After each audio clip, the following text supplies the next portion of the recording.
Annyeonghaseyo. Thank you so much. I'm delighted to be here. This is a marvelous venue to host this meeting, and I'm just so pleased to be here with you all. And I want to thank IEEE for all of its efforts in this wonderful meeting, and our hosts and our friends at IEEE for inviting us here. As Sunnik said, I am not an engineer, and I have to confess I'm somewhat intimidated by this entire group. What is it that I can tell? I'm trained as a strategist and a lawyer, and the last thing I suspect that anybody in this room of engineers wants to hear from is comments from another lawyer. That having been said, I come with a perspective that I have to translate what you do into what we call human speech. I have to convince regulators and the markets that what you're doing is important, and I thought perhaps a perspective might be helpful. About 43 years ago, when I started practicing law, there was a legal case about a guy named Mr. C Wright who was arrested for some nefarious wrongdoing in the state of New Jersey, which is in the northeast part of the United States, about the same size as Korea. And he claimed that while he was under arrest by the police injected him in the left eye with a radium beam, and that from that time forward, someone now talks to him on the inside of his brain. So he sued the state of New Jersey, claiming that he now had these voices inside of his brain. And it went all the way to a trial, not atypical in the United States, and the judge, in a marvelously candid appraisal of the situation, said, taking the facts as pleaded and assuming them to be true, what we have here is a case of presumably unlicensed radio communications, clearly within the jurisdiction of the Federal Communications Commission.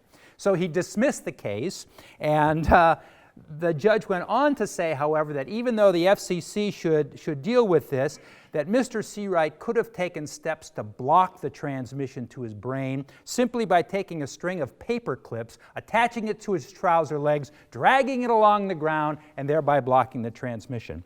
Now, it's a true story, true case.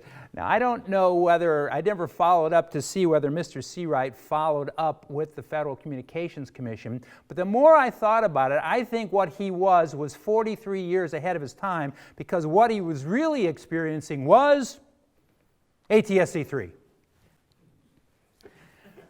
So I want to talk a little bit about ATSC3 from a user perspective and from use cases. We look at next generation broadcasting, 3GPP and ATSC3 in terms of business opportunities, right? We look at it in two buckets. One, enhanced television, linear over-the-air television, and a second bucket from datacasting, right? In terms of enhanced television, we look at it in 5 different ways. The first one is mobility. Broadcasters in the United States gave up mobile television 20 years ago by adopting the 8 VSB standard in terms of modulation, and let me just go back here. In terms of modulation, and abandoned it to the telephone companies. We want to make sure that mobility is in tablets, in phones, and in laptops. Secondly, we want quality, ultra-high definition, wide color gamut, high dynamic range, immersive audio. Targeting is another thing we want, geographic targeting, demographic targeting, dynamic ad insertion. Goodness gracious, I don't know why this is doing this. And then finally, video on demand and OTT. And then finally, we want data analytics with the watermarking capabilities that are inherent inside of the ATSC3 standard. Now we have data analytics, the likes of which we have never had before. So rather than paying enormous amounts of money to ComScore or Nielsen for our data, now we'll be able to get it on our own. So those are the 5 things that we look at in terms of enhanced television. If you look at it, however, from the datacasting side, what we're looking for is money, opportunities for businesses that we have never been in before. Look at it this way. In an ATSC1 world, you need that 6 megahertz channel translates roughly to about 19.4 megabits. You all know this. You need about 11 megabits to do a high-definition television signal, and for the remaining, you have maybe 3 diginets, digital subchannels that you can monetize with extra programming in the United States. In an ATSC3 world, that same 6 megahertz channel is about 25 megabits, right? You only need, because of compression technology, about 3 megabits to do a high-definition signal. What are you going to do with the other 22 megabits, right? Other services, television, and data. Think of it this way. We earn about 0.001 cent per gigabyte for those digital subchannels. That's a really small amount of money. Compare that to the telcos who get $2 a gigabyte, right, for their access. Wouldn't it be great to just take a little piece of that pie for broadcasters? That's what we're looking for. That's what ATSC3 allows us to do. Globally, we're looking at 82% of all consumer internet traffic by 2022. Parag touched on this. Internet video traffic will grow 4-fold from 17 to 22 with a combined annual growth rate of 33%. That's an enormous taxation on the broadband market, right? How are you going to deal with that? In a broadband world, using the cellular, you want to get into cars, you want to get into tablets, you want to get into phones, right? You're going to have a terrible viewing experience because it's just overloaded. The system cannot. The system will melt if you try to do that much video over the broadband network as it's structured today. If you look at a broadcast side, when you have one-to-many, one-to-infinite, with enormous efficiencies, that's the point that Parag and Mark were making earlier, that broadcasting brings enormous efficiencies. And that's what's important as we explain this to broadcasters in the United States. In terms of data distribution and use cases, what can we do with this combined converged broadcast broadband pipe? Well, we can do distance learning. We can do supplying of digital billboards.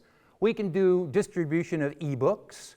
We can do telematics for data. If you have a navigation system in your car and you need a new map, if you take it to the dealer, it'll charge you $200 and you get a new map, right? Why not be able to do it over the broadcast pipe instantaneously overnight, right?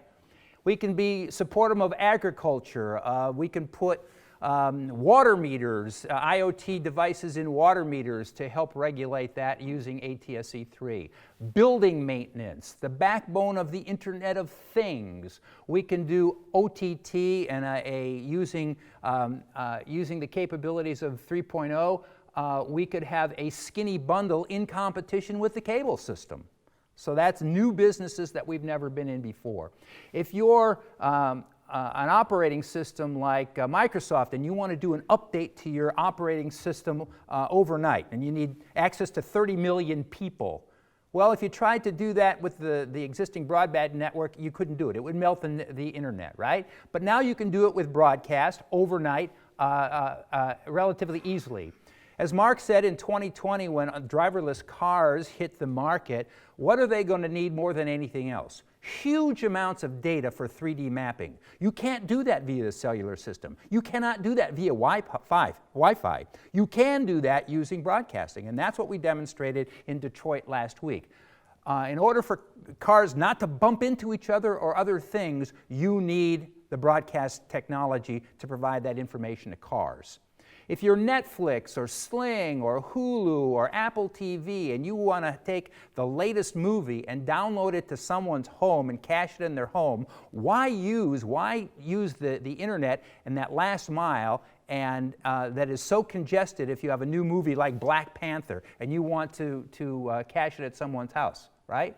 Why not just offload some of that using broadcast and save the expense of building out that last mile of the network?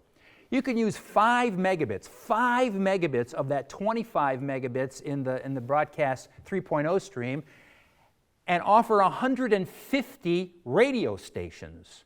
So now terrestrial broadcasting can provide a competitive service to Sirius XM satellite radio.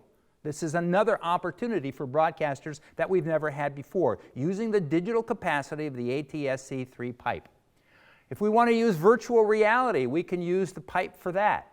And if you link up all of the markets in the United States and offer a nationwide, what we call a CONUS, a Continental United States service, we now have something that's competitive to the telephone networks, and maybe not competitive, but cooperative with. They can use a portion of our broadcast to supplement their broadband service. So we've formed a company called Spectrum Co., which is in the process of aligning all of the markets that will be deployed, taking a little bit of the spectrum from each of those stations to offer a nationwide service, and working with our partners, our new partners at SK Telecom, to devise those services that's managed in the cloud that will be able to offer a nationwide service using ATSC3 technology. We have a place at the 5G table. That's the bottom line that I took from Mark and from Parag. We are now part and parcel of and integral to the 5G experience.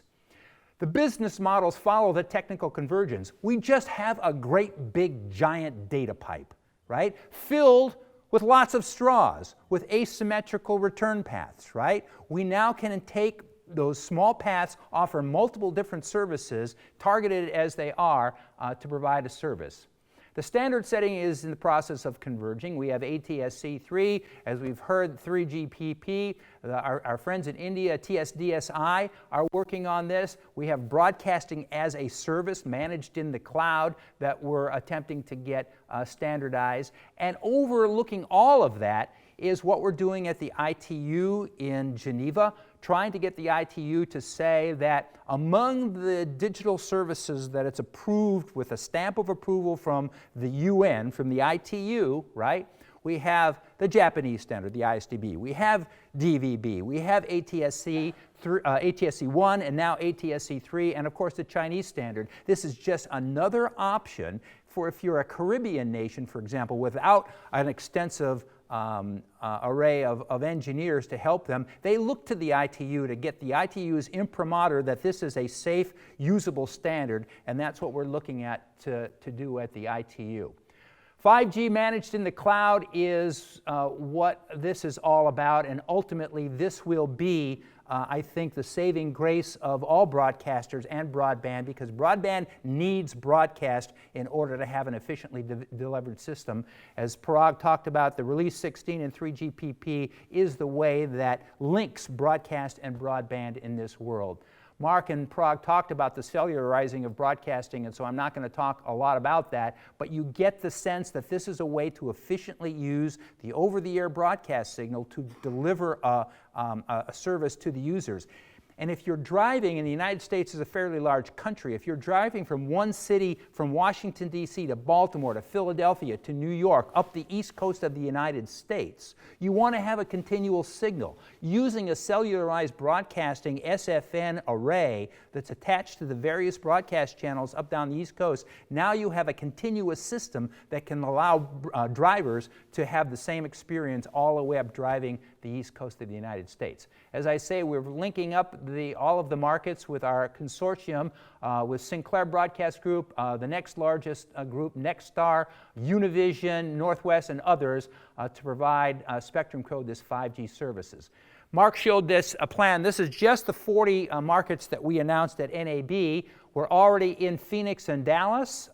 We just announced Providence and Pittsburgh and Nashville and Salt Lake City. Added to that, Pearl just announced Detroit's going to be moving. And then we have on the West Coast, Seattle and Portland and Las Vegas and San Antonio, Texas and Austin, Texas and Mobile, Alabama and West Palm Beach, Florida. These are what we anticipate having up by 2020, or by the end of 2019, and then moving forward with the rest in 2020.